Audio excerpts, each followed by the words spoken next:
Ethan Cross had long been a name whispered in awe and reverence across the jewelry world. At 53, he had built Cross & Co. Jewelers into a global powerhouse, a name synonymous with excellence, precision, and understated power. Yet despite his vast influence, Ethan remained a ghost even within his own empire. Employees, board members, even top executives spoke of him with a mix of respect and curiosity, but none could claim to have met him face to face. His was a presence felt rather than seen, a shadow moving behind every major decision, orchestrating the company's rise with ruthless efficiency and silent authority. To Ethan, visibility was a vulnerability, and he had no desire to become a public figure in an industry obsessed with glitz and glamour. He valued control, not celebrity. The very structure of Cross & Co. Jewelers reflected Ethan's philosophy. Each branch operated under strict guidelines, each acquisition meticulously scrutinized, and each executive handpicked based on loyalty and competence. Deals were signed, expansions were launched, and innovations were introduced, all without Ethan ever stepping into the spotlight. To the outside world, he was a legend. To those inside the company, he was an enigma. His penthouse office, perched high above the skyline, overlooked the city like a watchful guardian. Minimalistic in design, but filled with subtle markers of power, the office was a mirror of the man himself, silent, formidable, and impossible to ignore. Ethan had crafted a world where control was absolute, and trust was earned through results, not familiarity. But even in an empire built on meticulous attention to detail, no system was ever truly infallible. One late evening, as Ethan sat alone in his office, bathed in the pale glow of several large monitor screens, a thin file folder drew his attention. It was supposed to be a routine financial report, one of many he reviewed with relentless regularity. Yet something about this one nagged at him. He leaned back in his leather chair, his sharp eyes scanning the columns of numbers with a mind trained to spot even the slightest imperfection. At first glance, the discrepancy seemed minor, almost negligible. A rounding error, perhaps. But Ethan Cross did not believe in coincidences, and he certainly did not overlook anomalies. The more Ethan studied the report, the more the figures disturbed him. There was a gap, subtle but significant, a small difference between what had been reported by one of the downtown branches and what the central system reflected. The longer he stared, the clearer it became. This was no clerical mistake. The numbers, when strung together, suggested something more deliberate. A siphoning of funds, not large enough to be immediately obvious, but substantial enough to raise alarms for a man who had built his empire by ensuring every cent was accounted for. Ethan's pulse remained steady, but his mind sharpened into a fine edge. He had learned long ago that the most dangerous threats were the ones hiding in plain sight. Cross & Co. Jewelers had survived the volatile tides of the luxury industry because Ethan refused to ignore warning signs. He understood human nature too well. Greed, ambition, desperation. They all left fingerprints if you knew where to look. And now a fingerprint had been found, smeared across his meticulously maintained financial records. Ethan knew he could not treat this discovery lightly. In his world, a single crack left unattended could shatter the entire foundation. He had to move swiftly but silently. The person responsible had to be exposed, but it had to be done without disrupting the delicate balance of power within his company. Discretion was paramount. Appearances must remain undisturbed. Sitting alone with the city sprawling beneath him, Ethan Cross made a silent vow. Whoever had dared to embezzle from Cross & Co., jewelers, whether through arrogance, desperation, or deceit, would soon discover that even the shadows could not shield them from his gaze. The empire he had built was not merely a collection of luxury storefronts and priceless gemstones. It was a reflection of his mind, his discipline, his will. And if someone had the audacity to challenge, that they would learn that Ethan Cross did not merely correct mistakes, he erased them. Madison Clark had always been the kind of executive who knew how to play the game. At 38, she carried herself with a poise and confidence that could disarm even the most seasoned businessman. Rising quickly through the ranks of Cross & Co. jewelers, she had built a reputation for being sharp, efficient, and fiercely ambitious. Her ability to navigate both the intricate demands of the jewelry world and the subtle politics of corporate life had earned her the position of deputy director at one of the company's most lucrative downtown branches. On the surface, Madison was everything a company like Cross & Co. could hope for, charismatic enough to impress clients, ruthless enough to deliver results. But Ethan Cross knew better than to trust surfaces, especially now. As Ethan delved deeper into the financial discrepancy, he had discovered Madison's name kept surfacing in his mind like an unwanted ghost. The more he studied the reports, the more the small gaps in the accounts seemed to converge around her branch. Tiny inconsistencies, misplaced decimal points, unexplained inventory shortages, subtle variances between reported sales and actual deposits. They were expertly hidden, the kind of errors that could easily be dismissed by a less vigilant eye. But Ethan's empire wasn't built on negligence. He began to see a pattern, a delicate but undeniable thread connecting the missing funds to Madison's oversight. And then came the whispers, soft, almost imperceptible, but insistent enough to reach Ethan's ears through trusted intermediaries, rumors of Madison's lavish lifestyle, her increasingly aggressive behavior during audits, the quiet exodus of employees who felt something was off but were too afraid to speak aloud. What troubled Ethan the most wasn't just the potential theft, it was the access Madison had. As deputy director, she had her hands on some of the company's most valuable assets: rare sapphires from Myanmar, blood-red rubies from Mozambique, flawless diamonds straight from the mines of Botswana. Assets that didn't just have monetary value, they symbolized the reputation and credibility of Cross & Co. Madison's position of trust had given her the perfect cover. She didn't have to steal large sums of cash. All she needed was to misplace a few stones quietly, methodically over time. In an industry where a single gemstone could be worth millions, even a few missing pieces could go unnoticed for months, sometimes years, unless someone like Ethan decided to look closer. But the challenge before Ethan was not just gathering evidence, it was gathering it without tipping his hand. Madison was no fool. If she suspected she was under investigation, she would cover her tracks, destroy evidence, perhaps even disappear altogether. Ethan understood that the normal channels, auditors' security reviews, executive interventions, would only alert her and drive her deeper into hiding. If he wanted the truth, he would have to step out of the shadows he had so carefully cultivated. He would have to go to her branch himself in person. But not as Ethan Cross, the founder and silent commander of Cross & Co. Jewelers. He would become someone else, someone she would never suspect. The plan crystallized in Ethan's mind with chilling clarity. He would pose as a wealthy client, a high-net-worth individual seeking rare, exquisite pieces for a private collection. Madison, confident in her own superiority and unaware of his true identity, would likely see him as just another rich mark. Ethan could observe her up close, study her reactions, her mannerisms, the subtle giveaways that numbers on a spreadsheet could never reveal. If she was guilty, she would betray herself, even if she didn't realize she was doing it. Human beings, Ethan knew, always showed their true colors when they thought no one was watching or when they believed they held the upper hand. That evening, as the sun dipped below the horizon and the city lights flickered to life, Ethan sat alone in his penthouse office finalizing his strategy. It was a risk stepping into the open even under disguise, but it was a calculated one. He had built his empire by trusting his instincts, and those instincts were screaming now. Madison Clark was not who she pretended to be. Somewhere behind her polished smiles and tailored suits, a crack was waiting to be exposed. Ethan would find that crack. And when he did, there would be no second chances, no whispered warnings. There would only be consequences. The morning air was crisp and cool as Ethan Cross prepared for one of the riskiest moves of his life.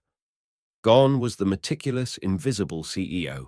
In his place stood a wealthy, eccentric client, cloaked in layers of subtle misdirection. Ethan chose his attire carefully, a custom-tailored navy suit that spoke of old money, a vintage Rolex peeking out from under his cuff, and a pair of dark sunglasses to obscure his sharp, calculating gaze. He even allowed his usually well-kept hair to fall, slightly disheveled, the perfect blend of effortless wealth and quiet authority. Every detail was designed to project the image of a man who belonged to an exclusive world where transactions were sealed with a glance and fortunes changed hands without a second thought. As he stepped into the waiting town car, Ethan's heart beat steadily. He wasn't nervous. He was focused. Today wasn't about intimidation, it was about observation, and Madison Clark would never see it coming. The downtown branch of Cross & Co. Jewelers stood nestled among luxury boutiques and sleek high-rises, its facade an understated beacon of elegance. Inside, the atmosphere was exactly what Ethan had expected. Polished marble floors, glistening displays of gemstones, the faint hum of classical music drifting through the air like a promise. Madison was behind the main counter speaking with a colleague, but the moment Ethan entered, her posture shifted. She straightened, smoothed her blazer, and dismissed her conversation partner with a slight nod. Madison approached him with a smile, warm but measured, the kind of smile trained to welcome high-net-worth clients while subtly sizing them up. "Good afternoon, sir. Welcome to Cross & Co. How may I assist you today?" Her voice was smooth, polished to near perfection, yet Ethan, trained to detect the tremors others missed, caught the faintest flicker of tension in her tone. He introduced himself under an assumed name and casually explained that he was looking for something special, a piece of jewelry unique enough to add to a private collection that he implied was both vast and discriminating. Madison's eyes lit up for a fraction of a second, a gleam not of professional enthusiasm, but of something darker greed.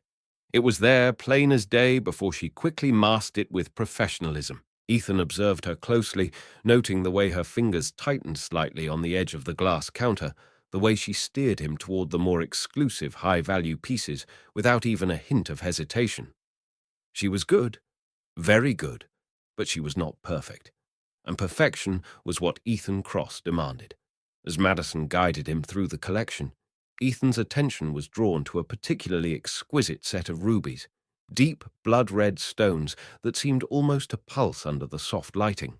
These rubies were part of a recently acquired lot, one Ethan had personally approved months ago, and he knew their inventory details by heart. As Madison presented the set, Ethan noticed her hesitation, not overt, but enough for him to pick up on. Her fingers lingered too long on the rubies. She positioned them at an odd angle, almost as if trying to obscure a minor detail. Her sales pitch was flawless, but Ethan wasn't listening to her words. He was reading her body language, the subtle ways her professionalism cracked under the weight of her own knowledge. She was hiding something, and he was growing more certain by the second. "These rubies," Ethan murmured, leaning slightly closer under the pretense of inspecting them. "They're extraordinary. Tell me, are they part of your newest acquisitions?" Madison hesitated for just a breath, 1 second too long, before smiling and nodding. "Yes, sir, they're among our most prized pieces." She said, her voice steady, but her eyes betraying a flicker of unease. Ethan allowed a small, satisfied smile to play at the corner of his mouth. That hesitation had told him more than any official audit ever could. Somewhere in this display, or perhaps in the records connected to it, lay the evidence he needed. Madison Clark had shown her hand without even realizing it. The rest of the encounter played out like a well-rehearsed performance. Madison maintained her composure, showing Ethan other rare pieces, answering his questions with practiced ease. Yet no matter how polished her exterior, Ethan saw through her. Every gesture, every slight pause, every calculated smile only deepened his suspicions. When he finally concluded the visit, promising to think it over and return soon, he left with more than just impressions. He left with certainty. Madison Clark wasn't just a suspect anymore, she was a liability. And Ethan Cross, hidden behind his carefully crafted persona, had just declared silent war. The next time Ethan Cross stepped into the downtown branch of Cross & Co. Jewelers, the air inside seemed charged, almost crackling with an unspoken tension. Madison Clark stood behind the counter once more, her smile still carefully composed, but tighter now, less natural than before. Ethan moved with deliberate ease, playing the part of the wealthy collector, once again casually inquiring about several new arrivals and feigning deeper interest in the rare rubies they had discussed previously. But today something in Madison's demeanor was off. Her polite professionalism felt strained, her gestures more rigid. There was an edge to her voice, a sharpness poorly concealed beneath layers of customer service veneer.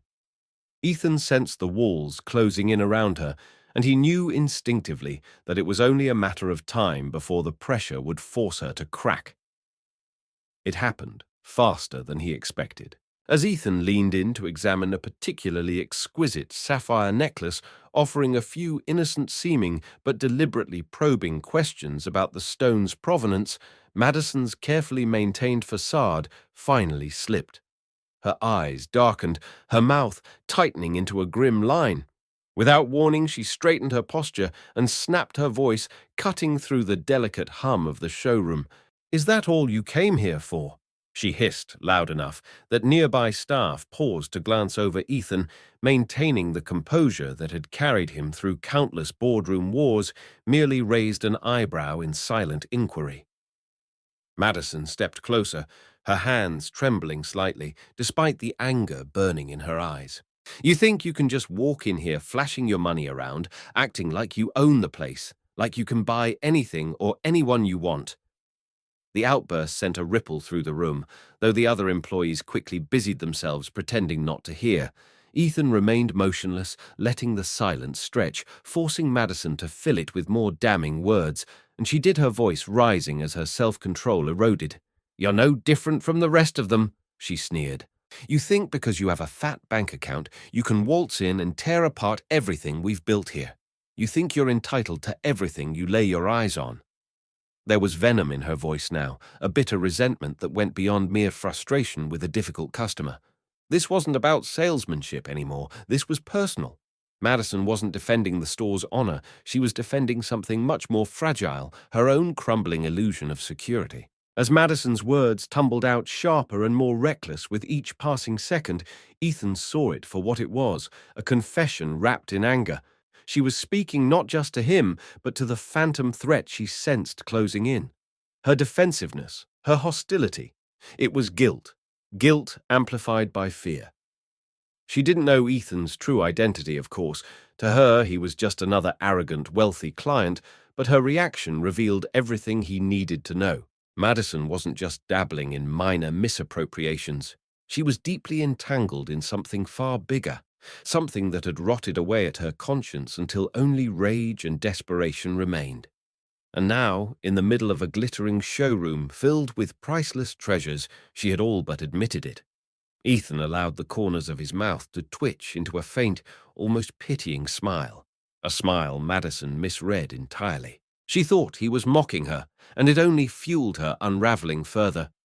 "You don't scare me." She spat, her voice trembling now with something that wasn't anger alone.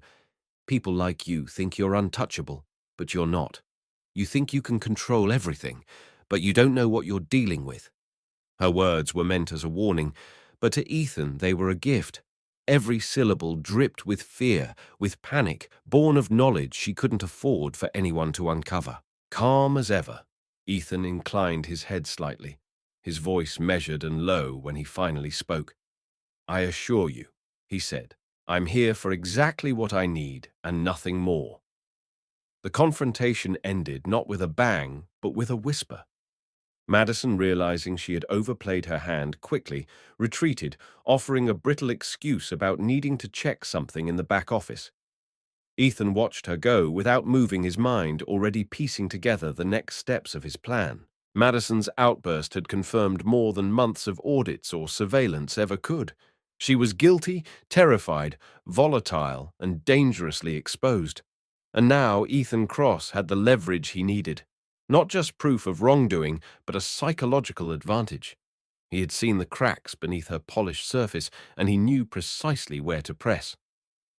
The game had shifted irrevocably, and Ethan was no longer merely investigating Madison Clark.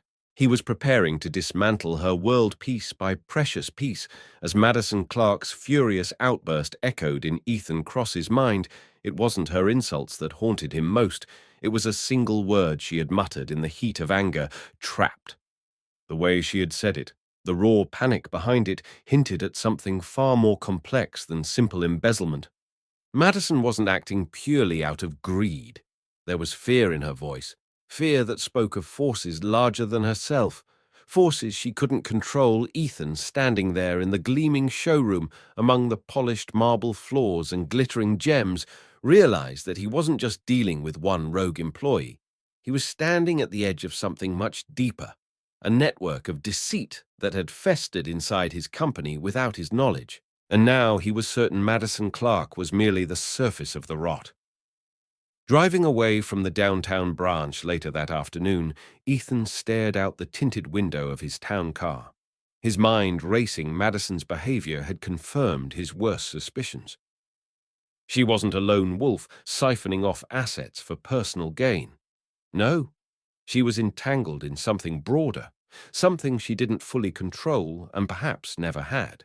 If she was trapped, it meant others were involved, others with enough power or influence to force her hand. Ethan had built Cross & Co. Jewelers to be impermeable, a fortress of trust and precision, but now he realized that even the strongest fortresses could be undermined from within.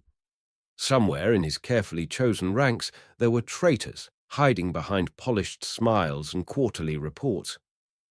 Madison was just the first crack in the foundation. As the city's skyline blurred past, Ethan began to replay every decision he had made over the last year. The promotions, the expansions, the subtle shifts in financial reporting, all the minor anomalies that, when isolated, seemed like normal growing pains for a company scaling its global presence, but together they painted a different picture, a quiet, coordinated siphoning of resources. Madison had access to valuable assets, yes, but she would have needed help to move them, to adjust inventory records, to falsify balance sheets. No one could orchestrate a theft of this magnitude alone without raising alarms. Ethan's mind sharpened into focus the way it always did when the stakes were highest. He realized he had to stop thinking like a CEO and start thinking like a hunter. There were more players on the board than he had first assumed, and if he didn't flush them out quickly, the rot would spread beyond his ability to control. The next step was clear. Ethan needed to dig deeper, much deeper, and he couldn't rely on the traditional methods. No internal audits, no formal investigations. Those would be spotted a mile away and give the conspirators time to destroy evidence or close ranks. He needed absolute discretion. Only a handful of people could be trusted to assist him, and even then he would compartmentalize the information, keeping his moves unpredictable. He would tap into private intelligence resources, background checks, surveillance, financial forensics, whatever it took to expose the full scope of the corruption eating away at his company. Ethan knew that once he pulled at the right thread, the entire web would unravel. But first, he had to find exactly where to begin. That night, seated once again in his penthouse office high above the glittering city, Ethan began drafting a private list, a roster of individuals within Cross & Co. who had access to sensitive assets, financial systems, or operational loopholes. He cross-referenced their activities, noted anomalies in their expense reports, scrutinized their transfer histories. He wasn't just looking for obvious mistakes, he was hunting for patterns, for relationships, for unexplained coincidences. Every new link he found pointed to a sobering reality. Madison was not the architect of this betrayal. She was a pawn, and pawns always served a king or queen hiding deeper in the shadows. Ethan felt a slow, cold anger settle into his chest. His company, the empire he had built with ruthless discipline, had become a playground for parasites that would end, and it would end on his terms. By the time the first light of dawn crept across the horizon, Ethan Cross had made a decision. He would no longer simply react to the treachery around him. He would control it. Madison's slip had given him more than she realized. It had given him a roadmap. He now understood that the threat wasn't just one person embezzling assets. It was a system, a network hiding behind layers of loyalty and tradition. And if that meant he had to burn down entire departments to uncover the truth, so be it. His loyalty was not to individuals. It was to the empire itself. Ethan leaned back in his chair, eyes steely with resolve. The web of corruption was vast, but it was not invincible. It could be unraveled, strand by strand, and he, Ethan Cross, would be the one to pull it apart, no matter how deep the rot went. The city had barely begun to stir when Ethan Cross made his first move. Alone in his penthouse office, as the sky outside shifted from black to muted grey, he picked up the secure line, reserved only for matters too sensitive for ordinary channels. His fingers moved with practiced ease, dialing a number he knew by heart. Jack Whitman answered on the second ring. Jack wasn't just an investigator.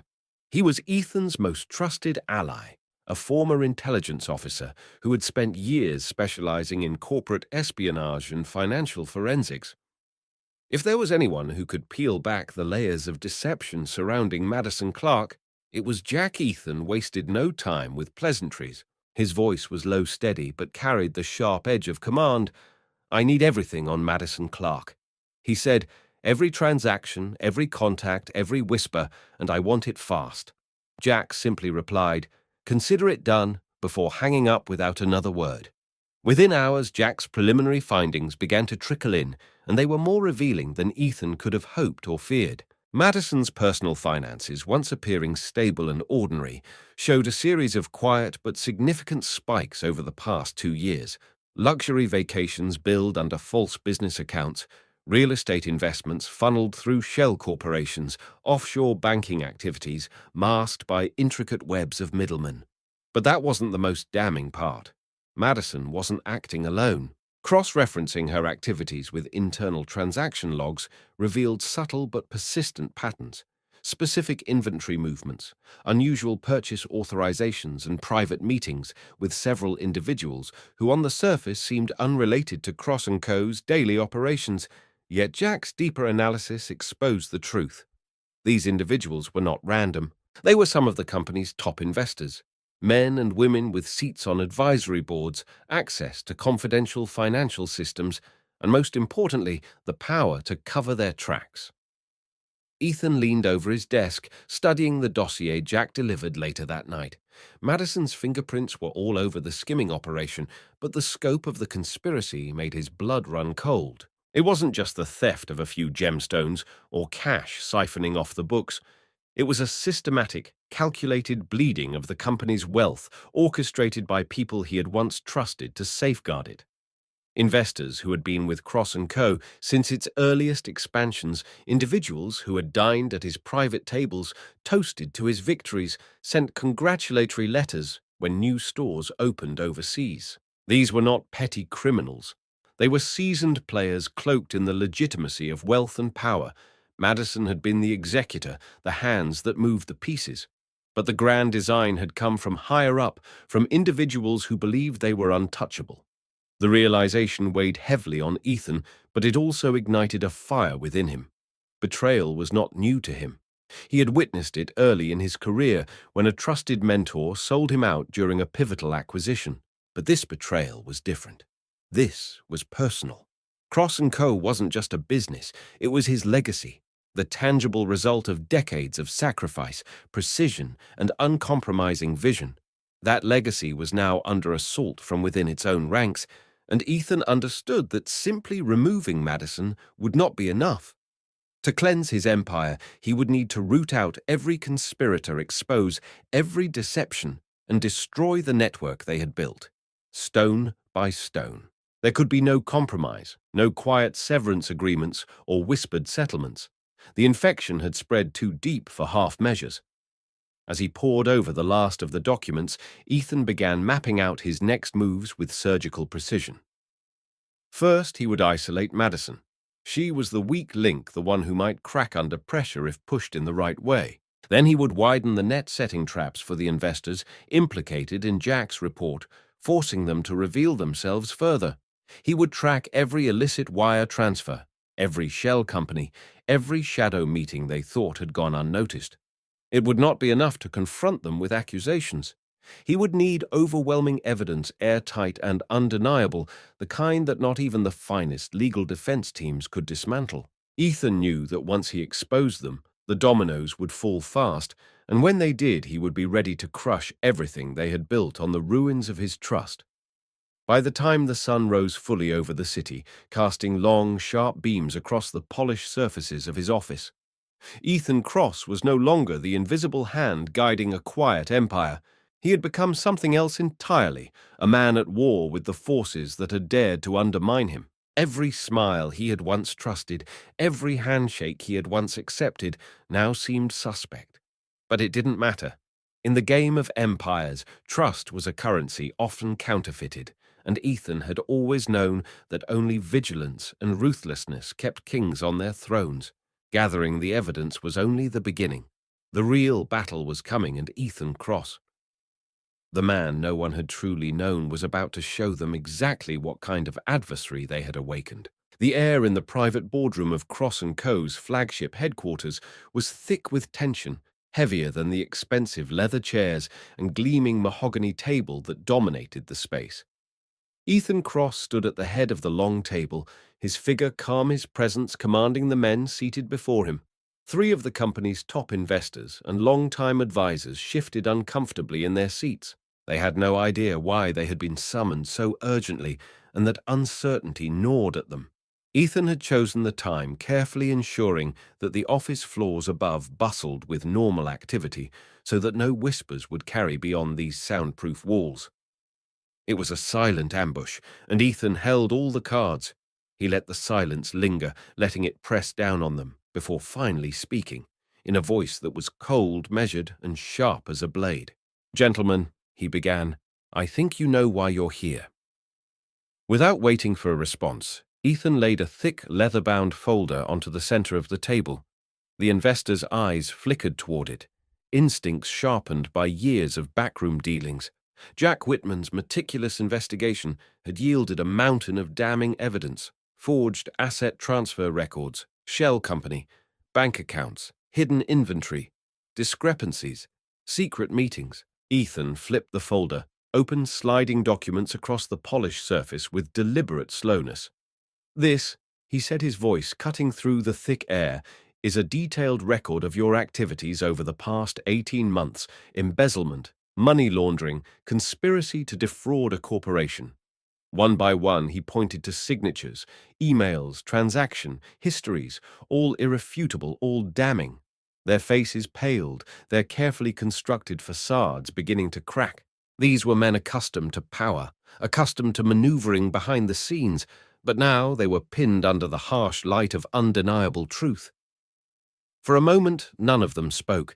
Then, predictably, the defiance came. One of the investors, a silver-haired man named Charles Benton, leaned forward, his expression hardening. "You think you can intimidate us, Ethan?" he said, his voice low but trembling with anger. "You think flashing a few pieces of paper will be enough? We have influence friends in high places. If you try to drag our names through the mud, you'll find yourself buried under the fallout." A second investor, a heavy-set man named Richard Cole, nodded in agreement, adding, "You're risking everything, Cross. We could destroy you before you even leave this room." Their threats were hollow, desperate, but Ethan knew better than to underestimate wounded animals. He had seen enough men lash out when cornered, yet even in the face of their bluster, he remained unmoved, his expression as unreadable as ever. Ethan slowly circled the table, his footsteps echoing against the marble floor. He met each man's gaze without flinching, radiating a controlled fury that made them visibly shrink in their seats. "You seem to forget," Ethan said softly, almost thoughtfully, "that I built this company from nothing. While you were busy sipping champagne at gala dinners, I was working 18-hour days, sealing deals, building trust, forging an empire with my own hands. You think a few threats scare me?" He stopped directly behind Benton, his voice lowering to a near whisper. "You think calling in a few favors from old political contacts will shield you from federal investigations, from subpoenas, from prison?" The word prison hung in the air like a guillotine sharp, and final, Ethan smiled slightly. "Gentlemen, you're not facing a negotiation. You're facing a reckoning." The men sat frozen, the power dynamic having shifted so violently they could barely process it. Ethan returned to his place at the head of the table, calm and poised, the storm swirling entirely in his control. "You have a choice," he continued. "You can cooperate, you can admit your wrongdoing, make restitution, and mitigate the damage, or you can resist, and I will unleash the full force of the law upon you. And make no mistake, you will lose." The investors glanced at one another, sweat beading at their temples, faces blanched. They were calculating the odds, weighing whether to fight or to fold. Ethan gave them no hint of mercy. He had offered them a lifeline, but he had no illusions. If they chose war, he was prepared to burn everything they had built to the ground, even if it meant sacrificing parts of his own empire to ensure their ruin. When he finally ended the meeting, Ethan left them to stew in their fear and desperation. He gathered the folder methodically, slipping each piece of evidence back into place, as if sealing their fates one page at a time. Without another word, he exited the room, leaving behind only silence and the scent of inevitable collapse. His heart remained steady, his mind focused. The trap had been set. The players had been confronted, and now the endgame had begun. Whether they surrendered or fought to the bitter end no longer mattered to Ethan Cross. The important thing was that he had seized back control, and this time he would not hesitate to use every weapon at his disposal to protect the empire he had sacrificed his soul to build. The morning the authorities descended upon Cross & Co., Jewelers was one that would be etched into company history forever. The downtown branch where Madison Clark had once held court was the first to feel the storm. Black SUVs lined the street outside. Officers in dark suits moved swiftly and professionally, their badges flashing in the early morning light. Madison barely had time to react before she was led out through the main entrance, hands cuffed behind her back, her sharp features pale and drawn. The customers in the store, frozen in stunned silence, watched as one of the company's rising stars was escorted into the waiting vehicles. Elsewhere at boardrooms and private offices around the city, Ethan Cross's former trusted investors met similar fates. One by one, they were arrested, their influence and power crumbling under the weight of the evidence Ethan had so meticulously gathered. It was a carefully orchestrated operation executed with precision and finality. As the arrests made headlines, Ethan moved with equal precision to control the story that would unfold in the public eye. He knew better than anyone that perception was everything. It wasn't enough to root out the corruption he had to ensure the world knew where he stood. Within hours of the news breaking, carefully prepared press releases went out. Cross & Co. executives issued public statements expressing shock and sorrow at the betrayal, but reaffirming the company's unwavering commitment to integrity. Ethan himself, still maintaining his enigmatic public persona, delivered a brief but powerful address to the media. Cross & Co. was built on trust, on a foundation of excellence and honesty. Though we have been wronged by those we placed our faith in, we will rise stronger, cleaner, and more dedicated to our principles than ever before. The speech was broadcast across every major outlet, and for a time it worked. The world saw Ethan Cross not as a negligent leader, but as a guardian of values, willing to make the painful choices necessary to protect his empire. Yet even as the headlines lauded Ethan's decisive actions, the atmosphere within Cross & Co. Jewelers told a different story. Fear hung over the offices like a heavy fog. Employees who had once taken pride in their roles now whispered nervously in the hallways, casting suspicious glances at one another. Who had known? Who had been complicit? Who might be next? The sense of camaraderie, of unified purpose, had been shattered. Department heads spent meetings anxiously defending their procedures. Long-serving managers who had never been questioned before now found themselves under scrutiny. Trust, once the silent engine that powered the company's success, had become a rare and precious commodity. Ethan watched it all unfold with a grim acceptance. He knew it would happen. You could excise the tumor, but the scars it left behind were unavoidable. The external image of Cross & Co. suffered its own blows. While the media largely portrayed Ethan as a hero in the short term, deeper investigative reports began to surface, questioning how such an extensive conspiracy had gone unnoticed for so long.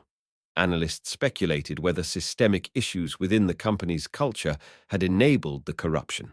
Opinion pieces debated Ethan's leadership style was his famed secrecy and isolation responsible for creating an environment ripe for betrayal. Shareholders spooked by the scandal began quietly unloading stock, and rival firms gleefully circled, hoping to lure away disillusioned clients and talent. Though the arrests had removed the most immediate threats, Ethan understood with chilling clarity that the battle for his company's survival was far from over. The cancer had been cut out, but the infection of doubt and distrust was spreading faster than he could contain. In private moments, Ethan allowed himself to feel the weight of it all. Alone in his penthouse office late at night, he would stand before the glass window, staring out over the glittering city that had once felt like his personal kingdom. Now it felt different, colder, more hostile. He had won the immediate war, but at a cost he had underestimated. Cleaning House had not brought back the purity he had hoped for. It had merely exposed how fragile the illusion of control truly was. The company he had built with such ruthless precision had been wounded not just by the criminals who had stolen from him, but by the exposure of how deeply the corruption had seeped into its bones. Ethan was not a man prone to sentimentality, but even he could not deny the sense of mourning that gripped him. He wasn't just fighting to rebuild Cross & Co. Anymore, he was fighting to rebuild his own belief in it. Still, Ethan Cross was not a man who succumbed easily to despair. The reckoning had begun, and he had survived its first wave standing. That alone was a testament to his resilience. Now came the harder work: restoring trust, reclaiming honor, rebuilding the empire he had dedicated his life to. Ethan knew it would take more than statements and arrests to heal the wounds left behind. It would take vigilance, transparency, and a renewed vision for what Cross & Co. could become. He was prepared to pay that price no matter how long it took, because empires weren't just built by winning battles, they were built by surviving the storms that tried to tear them apart. And Ethan Cross, battered but unbowed, was ready to weather every storm yet to come. The days following the arrests were some of the most brutal Ethan Cross had ever endured, not because of the legal battles, but because of the battlefield that opened up in the court of public opinion. Initially, there had been an outpouring of praise. News outlets lauded his swift action in exposing the corruption within Cross & Co. Jewelers' editorials spoke admiringly of a CEO who refused to turn a blind eye to wrongdoing even at great personal cost. Clients sent messages of support. Some shareholders held firm in their loyalty, yet the praise was quickly tempered by a darker narrative. Questions began to circulate, questions that wormed their way into headlines and whispered conversations alike. How could a man so famously meticulous, so deeply involved in every facet of his company, have missed the signs for so long? Was Ethan Cross a victim of betrayal or a silent accomplice, content to look the other way until it became convenient to act? The accusations stung more than Ethan cared to admit. Former allies who had once toasted his genius now distanced themselves with careful statements to the press, leaving their true opinions to be interpreted between the lines. Employees who had once idolized him whispered doubts in break rooms and private chats. Was the empire they had devoted themselves to truly as pure as Ethan had always claimed? Some believed he had simply been deceived, that even a man like Ethan could be blindsided. Others believed a far crueler version of the story, that Ethan had known something was wrong and had chosen silence, valuing profits over principle until exposure was the only option left. Neither version felt like the truth to Ethan, but in the brutal world of public perception, truth was often the first casualty. Inside the company walls, the tension was even more palpable. Senior managers held closed-door meetings trying to reassure their teams while managing their own creeping fears. HR departments scrambled to offer workshops on ethics and compliance, thinly veiled attempts to repair the fractured culture. The trust that had once bound the Cross & Co. family together was splintered. Every announcement from leadership was met with skepticism. Every change in procedure was viewed not as a step toward healing, but as a veiled admission of guilt. Ethan watched all of it unfold, understanding that the disease of doubt once planted was not easily uprooted, but he refused to be paralyzed by it. He had not survived the storm merely to stand frozen amid the wreckage. He would act, he would rebuild, and he would do it his way. The first decision Ethan made was perhaps the hardest transparency. Cross & Co., a company once built on secrecy and silent efficiency, would now have to open itself to the blinding light of scrutiny. Ethan authorized a full independent audit of the company's financial and operational systems, conducted not by loyal internal teams, but by an external firm with a reputation for ruthless honesty. The findings, whatever they were, would be made public. It was a move that horrified his board of directors and infuriated many senior executives, but Ethan was unmoved. If the company was to survive, not just legally, but in spirit, it would have to prove its integrity the hard way. There could be no half measures, no selective transparency, no games. Cross & Co. would either stand in the full glare of the truth, or it would not stand at all alongside transparency. Ethan launched the most aggressive cultural reform the company had ever seen. New leadership programs were established, focused on ethics, accountability, and service over self-interest. Department heads were replaced if they showed even the slightest resistance to the new vision. Compensation structures were overhauled, tying bonuses not just to financial performance, but to measures of team trust and client satisfaction. For Ethan, it was not about punishment, it was about creating a new foundation, one that could withstand the storms yet to come. He knew many would resist. He knew he would lose good people along the way, but he also knew something deeper, that survival was not enough. Cross & Co. had to deserve to survive, and that meant building a new kind of empire, one defined not just by the brilliance of its products, but by the strength of its soul. In the quiet hours before dawn, when the city still slept and the streets below his penthouse were bathed in misty darkness, Ethan Cross would sit by the window, watching the first traces of light break the horizon. It was in those moments alone, with the magnitude of what lay ahead, that he found the determination to press forward. He had been betrayed. Yes, he had been doubted, questioned, vilified, but he was not broken. The empire he had built would rise again, not as a monument to secrecy and control, but as a testament to resilience, renewal, and an uncompromising commitment to integrity. Ethan knew it would be a long road. He knew he would face more battles, more losses, but he also knew with the same certainty that had built Cross & Co. from a dream into a dynasty that he would endure, because that was what he had always done, and it was what he would continue to do until every shadow had been burned away by the light. The grand ballroom of the Whitmore Hotel was packed to capacity, its vaulted ceilings echoing with the murmur of restless reporters and camera crews jockeying for position. The spotlight was not on a politician nor a celebrity, but on a man who had long preferred to move in the shadows, Ethan Cross. This press conference was not something he had ever envisioned for himself. Publicity had always been a tool, not a necessity, but now standing behind the sleek black podium emblazoned with the Cross & Co. insignia, he understood that silence was no longer an option. The world demanded answers. His employees demanded reassurance, and Ethan, whatever else he might have lost over the past months, had not lost his resolve. As the cameras began to roll and the reporters' questions threatened to erupt, Ethan raised his hand, commanding the room to stillness without uttering a single word. His voice, when it came, was steady, low, and full of quiet authority. "I stand before you today." Ethan began scanning the room with a piercing gaze, not to seek sympathy or to make excuses, but to affirm one simple truth. Cross & Co. was built on trust, and it will be rebuilt on trust. He paused, letting the words settle their weight, pressing into the tense air. "Yes," he continued, "we have uncovered corruption within our ranks, betrayals that cut deep into the heart of our company. I did not see it coming as I should have, and for that I bear the burden of responsibility. But let there be no doubt, once I became aware, I acted without hesitation. Those who sought to poison what we built have been removed. And now we stand at the beginning of a new chapter, one that will be forged through transparency, accountability, and leadership earned anew." The questions came fast and furious after his opening statement, sharp, skeptical, some even hostile.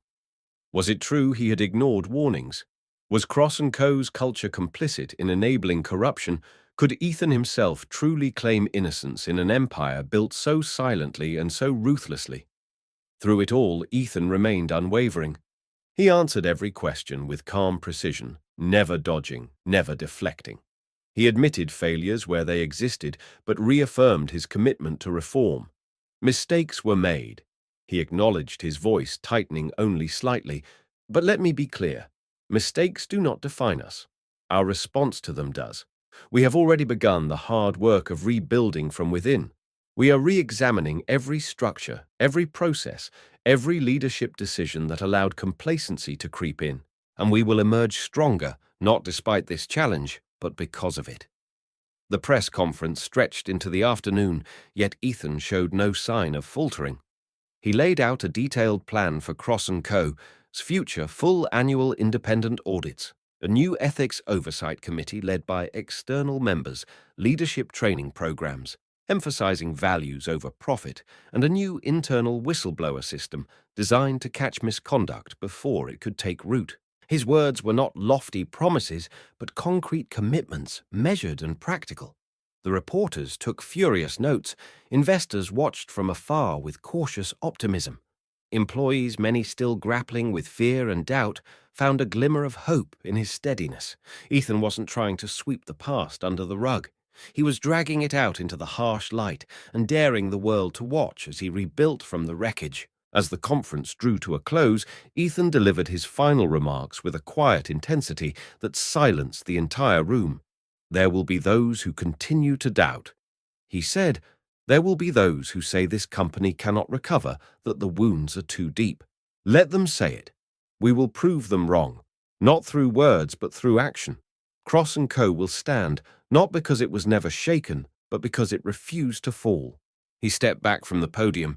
His face composed, his heart hammering in his chest, not with fear, but with resolve.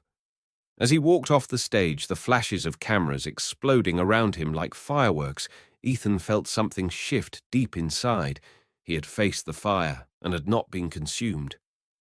Now the real work could begin. That evening, as the city's lights shimmered across the river and the noise of the day faded into memory, Ethan stood alone on the balcony of his penthouse. The battle was far from over. Rebuilding trust would take years, not months. Some clients would leave. Some investors would hesitate. Rebuilding the culture inside Cross & Co. would be like reconstructing a shattered cathedral stone by painstaking stone. But none of that mattered. What mattered was that Ethan had chosen the harder path, the path of truth, of transparency, of true leadership. He was no longer simply the man behind an empire. He was now its defender, its reformer, its future.